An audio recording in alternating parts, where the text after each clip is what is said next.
So I've been obsessing over Meghan Markle lately. I don't easily get triggered by people. Like, it's very unlikely for me to watch a public figure and feel like uncomfortable. And I noticed that almost everyone gets this vibe from Meghan Markle. So I was fascinated to really understand why she triggers us like this. I mean, I find it interesting because we don't know her personally, right? So all we know about her is what she wants us to know about her. So this is like an interesting case study, right?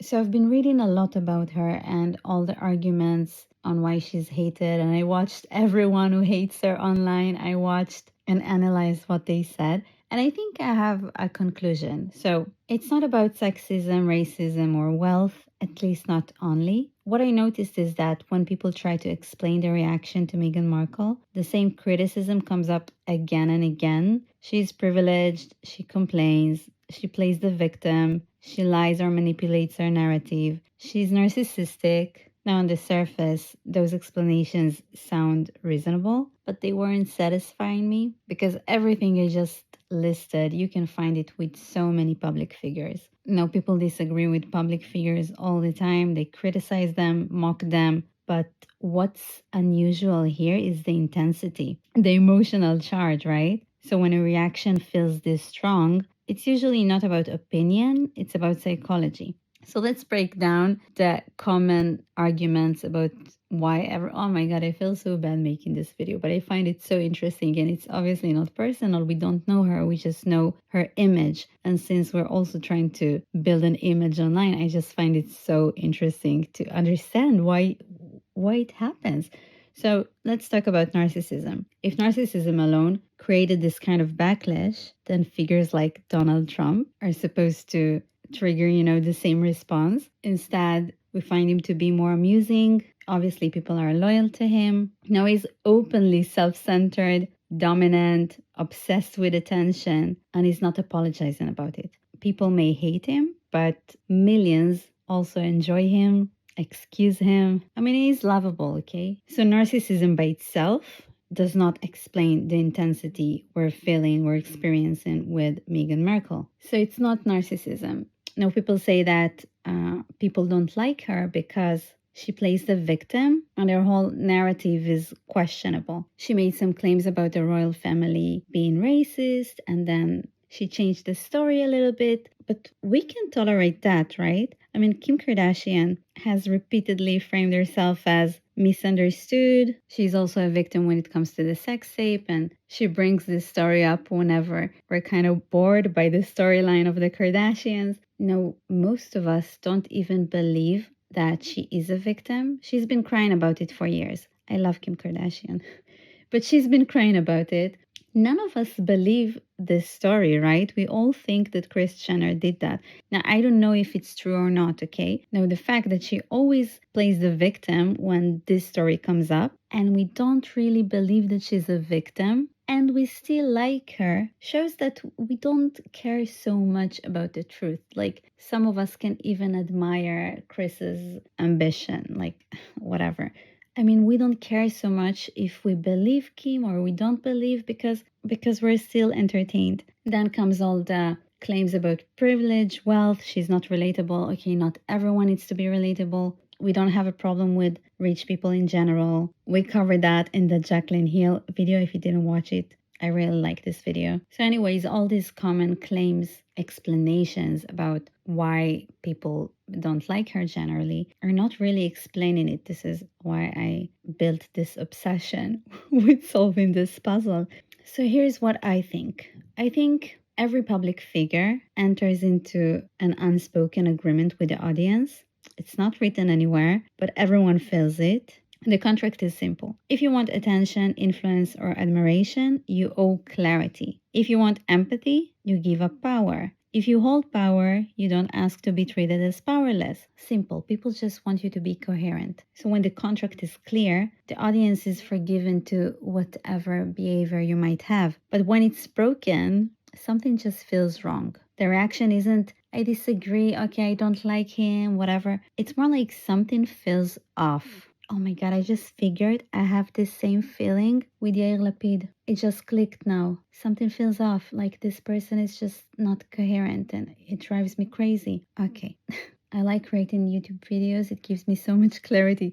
So just like the Jacqueline Hill video, I was talking about how we have roles in our audience eyes, okay? So we're not talking about what kind of content Meghan Markle is creating, but still this ability to fit into a coherent role is important for people to understand you. So victimhood and moral authority pull the audience in opposite directions. When you're a victim, it invites care and protection. When you're a moral authority, it will be so funny if I put Greta's picture here. Yeah, Greta doesn't even make me like feel this way. She's just like, God help her. So anyways, moral authority invites trust and leadership.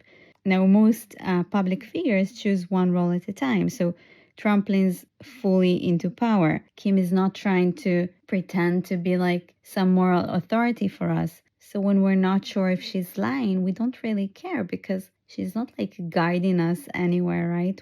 She's not claiming this role, so we don't mind. She's claiming the role of entertainment, so we don't hold her to standards of someone that we expect to be 100% credible. People don't expect public figures to be perfect, but they expect them to be understandable. When someone tries to appear both like, oh, I'm so, look at me, I'm a real person, I'm eating a burger.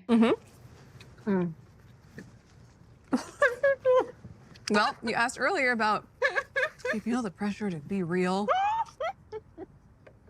We're human, we eat. And he's also asking to mention their title all the time. Or I was watching so many videos of her lately, and it just helped me understand what is so annoying about her. So, for example, in one interview, she said that when she first joined the royal family, whatever, she was only wearing neutral colors. I will look for this video. She said she didn't want to stand out and she was respectful, blah, blah. So I was like, well, what's a color that they'll probably never wear? Camel, beige, white. So I wore a lot of muted tones, but it also was so I could just blend in. It's not true.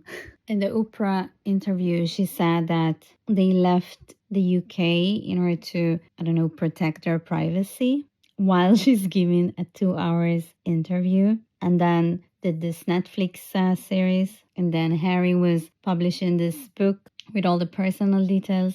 And you know, although I'm not British and I'm not familiar at all with the costumes, watching someone mocking their husband's family, basically, while the only thing that makes them relevant and make people interested in what they have to say is their husband's family, it's quite annoying. So I really don't think it's the narcissism, the lies, the wealth, the victimhood. It's just that she's constantly inconsistent. She's not coherent at all. One cure for that, one strategy to fix this, and it's true for every brand, is just be authentic.